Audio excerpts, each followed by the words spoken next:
54 বছরে আমরা যে রাজনীতি করেছি, খারাপি, গুম, ওইগুলো হয়তো ফিরে আসবে না, কিন্তু এই আগস্টের পরে খুব জটিল রাজনীতিতে আমরা আছি, যেই রাজনীতির ব্যর্থ হলে এই দেশের স্বাধিকারও নষ্ট হয়ে যেতে পারে।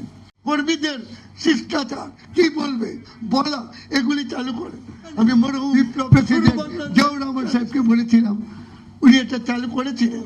বিএনপির সেই সময় 78-79 সনে তারা রাজনৈতিক ধানমন্ত্রী ছিল, আমি ক্লাস নিতাম, সময় অল্প।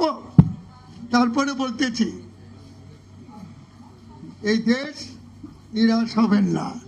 ভূ রাজনীতি দিয়ে বলছেন তো, হ্যাঁ, যে যা ভূ রাজনীতি করুন।